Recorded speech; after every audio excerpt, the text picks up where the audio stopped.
flesh against turquoise silk.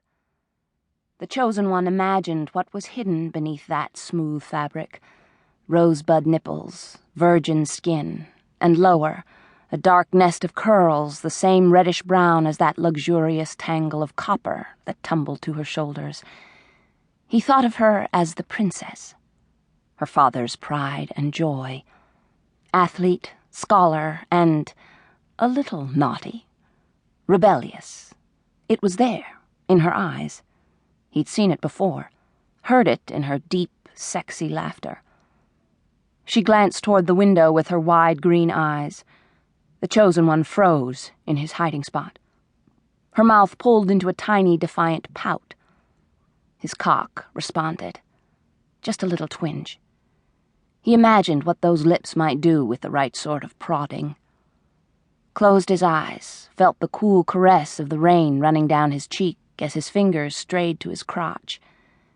His erection stiffened to full mast, hard, throbbing, anticipating. Soon, princess, he thought. Soon. But I must take care of the others first. Then it will be your turn.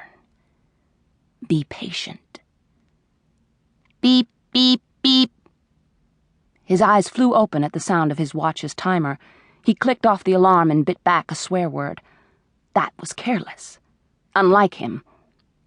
Angry with himself, the chosen one took one last glimpse of the church's interior and found the princess still staring at the window, as if she knew he was there.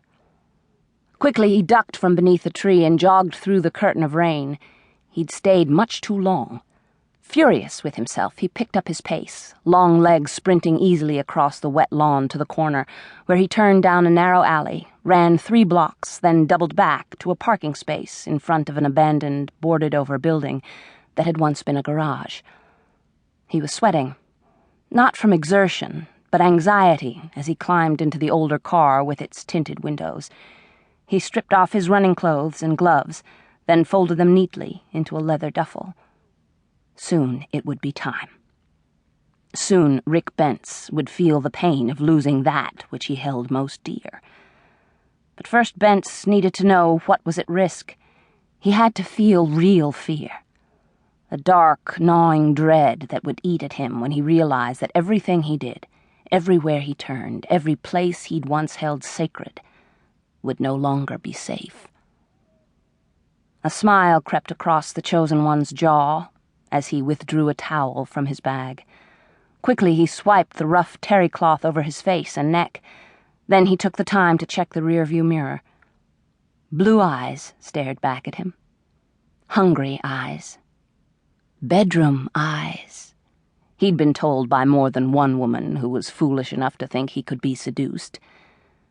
But beneath his gaze he caught the merest glimmer of a shadow. Something wrong. Out of sync in the reflection, as if someone were watching him. He snapped his head around, stared through the foggy rear window to see if the mirror's reflection had caught someone peering into the car. He squinted through the raindrops and fog of condensation. Nothing moved outside. There was no one around on this deserted street, and yet he felt a connection somewhere. This wasn't the first time. He'd sensed a presence on several occasions. Each time the feeling became a little more certain, a tad more intense. Sweat rolled down his temples. His heart hammered wildly. Paranoia. That's what it is. Stay cool. Keep focused. There was no one in this desolate part of town. No one who could possibly see through the smoky glass windows of the sedan on this gloomy night. He had to calm down. Be patient. Everything was coming together. Rick Bentz's worst nightmare had already begun. He just didn't know it yet. Chapter 1. You need a woman, Ruben Montoya observed as he pulled the police cruiser into the lot of Bentz's apartment. Good. Maybe I could borrow one of yours. Bentz reached for the handle of the door. What he didn't need was any